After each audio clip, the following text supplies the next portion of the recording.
Hello, and welcome to another episode of This, That, and the Other. Spring is here, and the signs outside are showing. The weather is warmed up, and there are blossoms all over the trees. All right, what I'm going to be discussing today was inspired last week when I went to church at the Catholic church that I go to, and later on in the week was reading the bulletin. I found this entry that I'm going to read. Name the saint. My feast day is April 4th. My parents died while I was very young, so my older brother raised me. Sometimes he taught me really hard stuff that I didn't like, so I would not do my homework sometimes. However, I realized that even the hard stuff can be learned if we keep working at it. After that, I loved to learn, so much that I wrote an encyclopedia and founded a college. I worked hard to be open to God's love and grace. Who am I? Well, I wondered about that myself and was going to go on the internet and try to find out, and didn't have time to do it. But I went to the First Friday service on Friday night and I found the answer. His name is Saint Isidore of Seville, and he is otherwise known as Saint of the Internet. And I'll get to why later on. But a little background information on Saint Isidore of Seville. He was born about 560 in Cartagena, Spain, and died April 4th, 636 in Seville, Spain.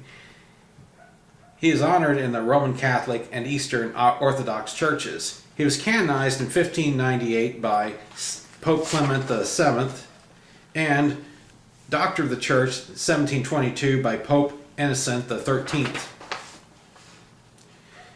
He is the last scholar of the ancient world and was Archbishop of Seville for 3 decades. He was involved in the conversion of Visigothic Arians to Catholicism and assisted his brother Leander of Seville and continued what his brother was doing after his brother's death. His fame was based on his etymology, an encyclopedia of extracts from books that would otherwise be lost. His parents were Severianus and Theodora.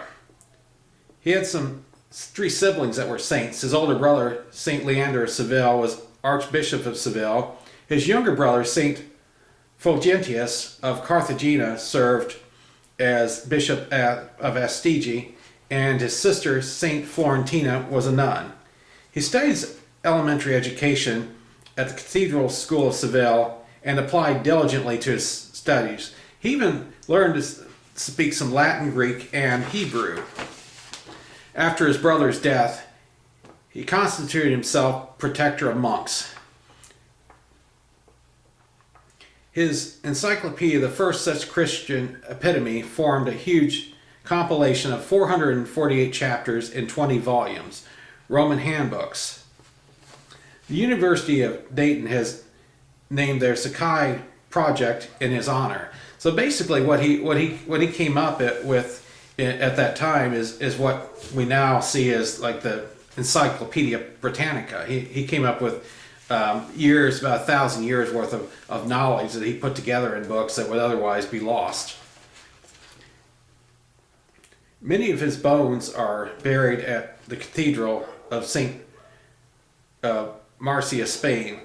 He was nominated by the late Pope John Paul II for the role of Saint of the Internet, but it has yet to be made official by the Vatican. So that's how he got that Saint of the Internet by the Pope John Paul II nominated for it. It was considered 1,000 years worth of knowledge in Latin.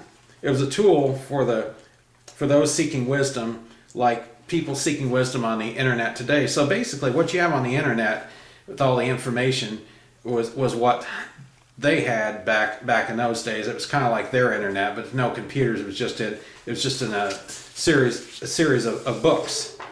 There is a prayer on Catholic.org which includes a line: "We beseech thee that, through the intercession of Saint Isidore, Bishop and Doctor, during our journeys through the internet, we will direct our hands and eyes only to that which is pleasing to thee, and treat with charity and patience all those souls whom we encounter."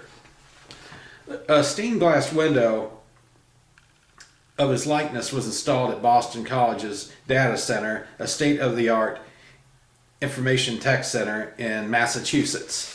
So that's basically the story of Saint Isidore of Seville and why he's called Saint of the Internet. Very interesting story, and I thought I would share it with you. Thanks for watching.